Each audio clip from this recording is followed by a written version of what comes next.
Alright, so building has always been Fortnite's bread and butter. When you think of a skilled player, you usually think of one that utilizes builds and edits at lightning speed, or the pro player with those smart builds that instantly change the outcome of a 1v1.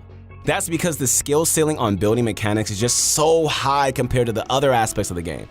Watch any top player, and you're going to see them deploy those skills and dominate their opponents. The question of who are the best builders? You know what, that's had multiple different answers depending on what time you've asked it. For instance, in the game's early stages, many said Myth was the top builder in the world, and he definitely might have been during the beginning period. But mechanics evolved, players trained to get better and innovate their techniques. As a result, well, sometimes we see players who once thought were good at building slowly just fall off. Then others just come out of nowhere and take their place. What's up, guys? This is your guy, your friend, Keith Allen. And Keith Allen's my first name. Please stop calling me Mr. Allen. Make me feel like I'm like 70 years old. Anyways, this video is all about the builders you should be watching in Season X. And if you haven't connected with me on my Instagram, you are missing out. Make sure you do so as soon as possible.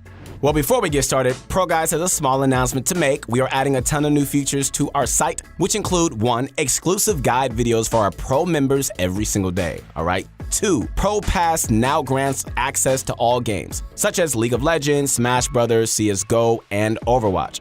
More free coaching passes and points for InstaPro if you are a Pro member.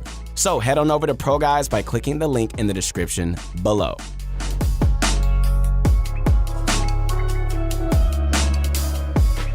Alright, so ladies and gentlemen, coming up first, this man needs no introduction. There's a reason people say an earthquake follows Mongrel wherever he plays.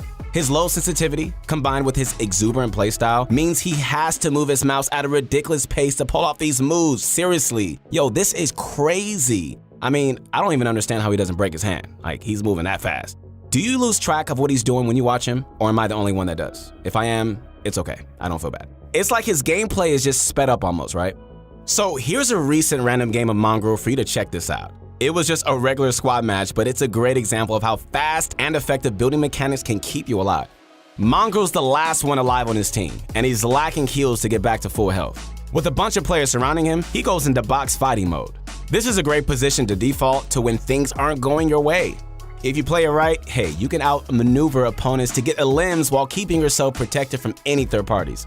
You often see Mongrel and other top builders try to place their own ramp piece in their opponent's box, haha.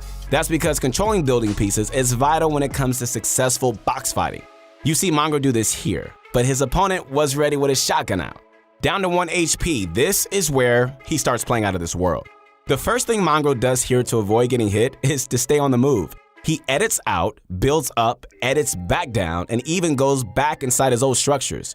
Your opponent can't hit you if they can't keep track of your position, which is why staying on the move can be so important in a build battle. You need good awareness, guys, yourself to keep avoiding to run into an enemy, but it's usually a lot better on the move than staying still. Okay, so look at this elimination here. Check this out.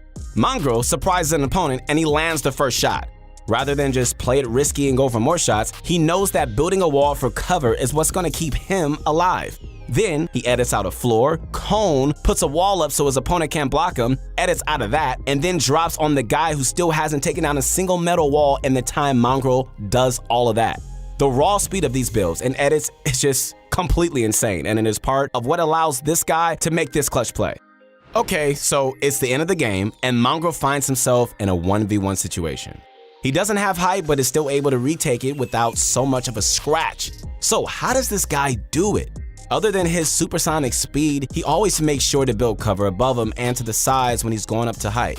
If somebody has height on you, they're going to be looking for shots, so you always need to make sure you're building cover, whether it's a floor, cone, or ramp. You can see that with almost every stationary jump up, he makes sure to quickly put a floor or cone above him as well. Eventually, Mongrel takes the high ground successfully. Then he just toys with the last guy before finishing him off for the 1 HP comeback win. Wow. He takes his first shot ever since getting down to 1 health right there at the end. Whew, and it's only because Mongrel let it. So using a controller is usually thought to be inferior to keyboard and mouse, right? Especially when it comes to building.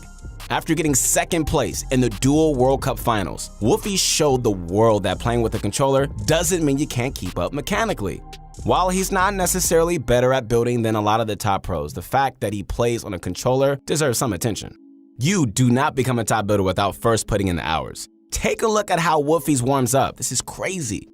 He wasn't doing so hot in his arena game, so he decided to take a break and he headed into creative to warm up his skills. He spends the next 50 minutes practicing a variety of things like high ground retakes, tunneling, and editing. That dedication is part of what has made this guy so successful. While they're definitely top-notch, Wolf's building mechanics are somewhat limited due to playing on a controller, right? So don't take it the wrong way, he does have some insane mechanics, he really does. But control sticks just do not move as fast or as consistently as a mouse, obviously, which can lead to slower builds and edits. So from what we've seen, he makes up for this by using clever building techniques that catch his opponents off guard. Like this ramp fake out used to grab attention, or how he based these two guys into his box, only to trap kill them. Not only that, but he seems very tactical when it comes to building. He doesn't always go for really flashy builds or edits, but a lot of the time he'll instead play it slow and he'll wait for the right moment to strike. His results at the World Cup show that slower and more methodical play can just work out even at the highest level of competition. Out of 8 controller players, at the World Cup, Wolfies performed the best and almost even took home the first place prize with his partner Royo. A large part of his success is likely due to how he chooses to build. So, if you're a controller player and you're looking for someone to emulate, this is your guy, You want to learn from him. Dubs, yeah, probably has one of the best comeback stories in competitive Fortnite so far. He was accused of cheating when he first started winning events back in April. Remember that? A bunch of pros jumped at the opportunity to call him out, but it turned out that the so-called evidence was fake. Deep. For anybody who analyzed Dubs back then to see if he was cheating, it was obvious from the start he wasn't. Dubs was getting most of his points through placements during the qualifiers, Not by running around and just killing everybody with aim cheats or anything. Another important thing is that he really was proficient in building. There aren't really any cheats that can just help you build better. So by looking at that alone, you could tell that he wasn't cheating. Instead, he was just a nutty player. And by bringing home a respectable 15th place in New York, may I add, he dispelled any rumors once and for all. Okay, so check out this high ground retake here. Okay, so he edits through his floor in a cone, attaches 2 ramps, edits through a floor, then another floor and a cone. On that one, he attaches a cone, changes the edit of the previous cone, and goes through another cone. He takes height on this dude and is now waiting for him up top. From here, he gets the structures and he edits for the elim. Nice. So there are 2 big reasons why pro players do complex retakes instead of just cranking 90s or ramping up. First, the extra build pieces provide cover. If you are retaking high ground, you need to assume your opponent is going to be looking for shots, All the extra cones, walls, and floors, they help keep you protected while you build up. Second, complex retakes can confuse your opponent as to your position. You don't want to box straight upwards or keep ramping in the same direction, That gives opponents time to react and then position accordingly and look for shots. If you instead change directions while building up, your opponent is going to find out where you went, then reposition themselves for a better angle. Alright, so we're gonna leave you guys with a short clip of Dubs securing the match's final kills in a Fortnite Friday event. Check it out.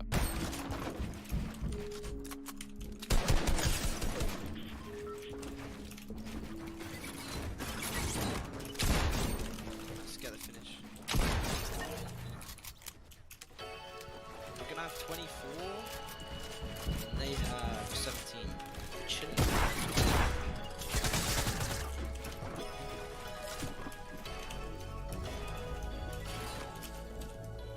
Mats. Fuck. Oh shit, he needs to go down fast.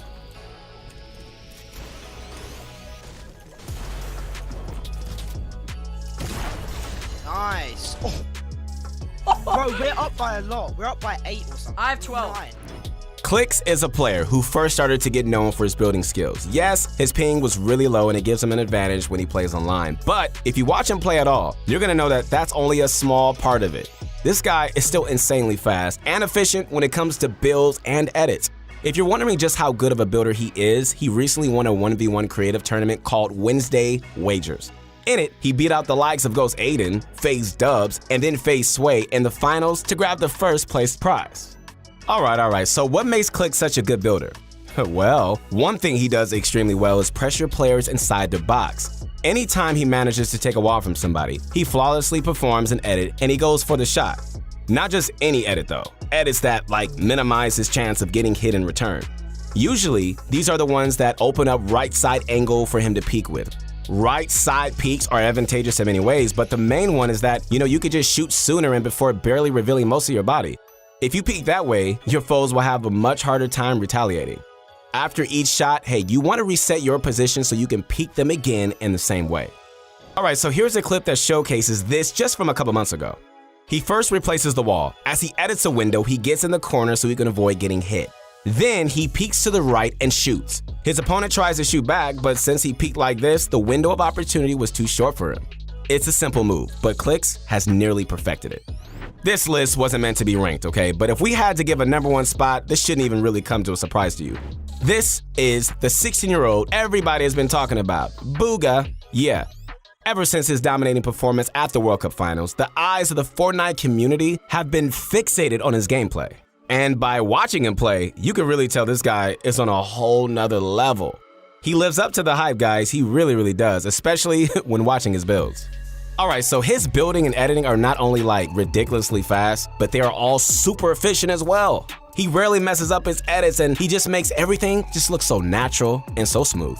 When he goes for shots, he immediately just builds cover, editing through it to land more shots. It's like the Tfue Classic, except he does it with every build piece. When you compare Bugha's gameplay to the other pros, you just start to understand how he won the World Cup with such a sizable lead. Okay, so let's just take a quick look at one of Bugha's high ground retakes. Shout out to Reddit user JakePatriots11 for performing it and making a slowed version detailing Bugha's high ground retake method. We'll play that for you so you can follow along more easily. Okay, so probably the most important aspect of what makes Bugha the top builder in the world is his structure placement. He places builds that don't even seem necessary, often before he even goes for a shot, but placing those builds makes it so his opponent can't even do the same. When you control the structures in a fight, you open up so many more opportunities. Through control of structure edits, you end up setting the pace of the fight. At the speed Bugha does it, he basically is deleting the player by the time they're even wondering why they're surrounded by walls. Preemptively building structures can essentially reduce the time to kill in a lot of scenarios. If there's one trait that's worth learning from Bugha, it's to make sure to control structures. So when you compare pro player footage from a year ago to what they're doing today, oh my goodness, there's a huge difference. It almost seems like they've already reached the limit of what's possible, right? But that's definitely not the case. Players are no doubt only going to get better, and we're excited about that. Who knows how crazy the pros are going to be at building 3, 6, or even 12 months down the line. This list might end up being completely different a year in the future, just like it was in the past. But as for now, most of us can surely agree with the players on this list. And if you don't, hey, just let us know in the comments who your picks are. Hey guys, once again, this is your guy, your friend, Keith Allen, and make sure to connect with me on my Instagram. I would love to hear from you. We've got a lot going on here at Pro Guides.